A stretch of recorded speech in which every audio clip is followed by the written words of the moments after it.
गिरता नीचे की तरफ आ गिरेगी। क्या आपको पता है कि इसका इन्वेंशन किसने किया था? इस महान साइंटिस्ट का नाम था एरिस्टोटल। उन्होंने बोला था कि अगर हम दो अलग चीजों को ऊपर से नीचे की तरफ फेंकेंगे तो जिसका वेट ज्यादा होगा वो पहले नीचे की तरफ आ गिरेगा। इसके अलावा भी उनको फिलोसफी, जूलॉजी, फिजिक्स, पॉलिटिक्स में भी बहुत ज्ञान था, लेकिन इस महान साइंटिस्ट की इस बात को एक साइंटिस्ट ने गलत साबित कर दिया था। तो दोस्तों, आज हम इस वीडियो में इसी साइंटिस्ट के बारे में बात करने वाले हैं जिसने एरिस्टोटल को गलत साबित कर दिया था। एरिस्टोटल का जन्म 384 बीसी में हुआ था, जिन्होंने बोला था कि अगर हम दो अलग चीजों को ऊपर से नीचे की तरफ फेंकेंगे तो जिसका वेट ज्यादा होगा वो पहले नीचे आ गिरेगा। इस बात को 2000 सालों तक पूरी दुनिया सही मानती थी। इसके बाद जन्म हुआ एक महान फिजिसिस्ट जिसका नाम गैलीलियो गैलीली था, जिनका जन्म हुआ था 15 फरवरी 1564 में इटली के पीसा शहर में। गैलीलियो एक फिजिसिस्ट, फिलोसोफर, एस्ट्रोनॉमर और मैथमेटिशियन भी थे। 1581 इस साल जब उनकी उम्र 17 साल की थी, तब एक दिन गैलीलियो जब चर्च में प्रेयर के बाद बैठे हुए थे, तब उन्होंने देखा चर्च के ऊपर एक झूमर जो कॉन्स्टेंटली हिल रहा था। थोड़ी देर के बाद हवा जब और जोर से चलने लगी तब झूमर और भी जोरों से हिलने लगा। इसके बाद उन्होंने अपने नर्व्स की पल्स के साथ उस झूमर के दोलन की टाइमिंग को चेक किया। बाद में जब हवा कम होने लगी और दोलन कम होता गया, तब फिर से अपनी पल्स को गैलीलियो ने चेक किया और वो हैरान रह गए, क्योंकि दोलन छोटा होने के साथ साथ टाइम भी कम होना चाहिए था, लेकिन टाइम तो कम नहीं हुआ, टाइम तो एक ही था। इसके बाद गैलीलियो घर लौटे और खुद से ये टेस्ट करने की ठान ली। इसलिए उन्होंने बहुत सारे लोहे और शीशे के बॉल लिए और रस्सी के साथ बांधकर बहुत सारे पेंडुलम तैयार किए और अपने दोस्तों के साथ मिलकर टेस्ट करने लगे। जिसके बाद उन्होंने देखा सारे पेंडुलम का समय एक ही आ रहा था।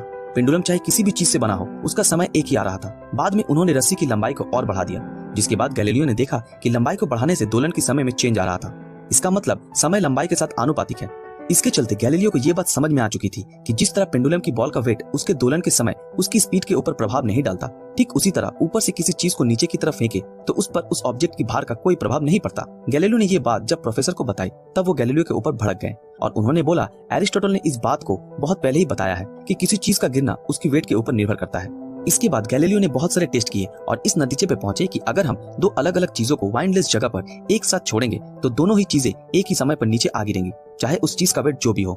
इस बात को साबित करने के लिए गैलीलियो ने पीसा की मीनार के ऊपर से दो अलग चीजों को रस्सी के सहारे बांधकर नीचे फेंका और दोनों ही एक साथ नीचे गिरे। लेकिन कुछ हिस्टोरियन का मानना है कि इस टेस्ट को करने के बारे में गैलीलियो ने सिर्फ सोचा ही था, कभी किया नहीं, और कुछ राइटर्स ने इसके बारे में अपनी बुक्स में भी लिखा था जो उस समय गैलीलियो के बारे में लिखी गई थी।